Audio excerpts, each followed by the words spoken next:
పారిశ్రామిక వృద్ధి -2.94% ఉంది. మిగతా అన్ని రాష్ట్రాల్లో పారిశ్రామిక వృద్ధి సానుకూలమే. కేంద్ర పథకాల అనుసంధానంతో బడ్జెట్ రూపొందించాలి. ఆర్జీల్లో 60.7% పరిష్కారం. ఏప్రిల్లో గ్రామాల్లో అధికారుల బస అన్నటువంటి వార్తని హైలైట్ చేశారు. అయితే కిరణ్పై కేసు ఏది? బాధితురాలి ఫిర్యాదుని పట్టించుకొని పోలీసులు అన్ని ఆధారాలు సమర్పించిన బాధితురాలికి న్యాయం జరగనివైన పైగా ఉల్టా కేసుతో బాధితురాలే అరెస్ట్ అన్నటువంటి వార్తని హైలైట్ చేశారు. తిరుపతి జనసేన ఇన్ఛార్జ్ కిరణ్ రాయలపై లక్ష్మీ అనే బాధితురాలు చేసిన ఫిర్యాదుపై పోలీసులు ఇప్పటి వరకు కేసు నమోదు చేయకపోవడం చర్చనీయాంశమైంది.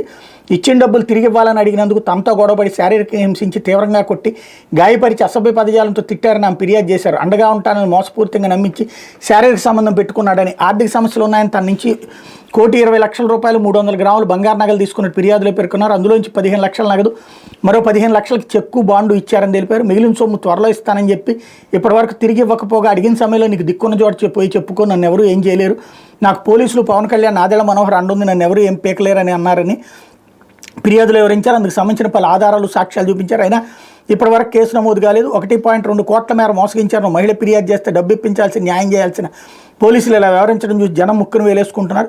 పైగా 2021లో నమోదైన చిన్న కేసుకు సంబంధించి ఆమెను జైపూర్ పోలీసులు సోమవారం రాత్రి అరెస్ట్ చేసి తీసుకెళ్లడం గమనార్హం అన్నటువంటి వార్తని హైలైట్ చేశారు.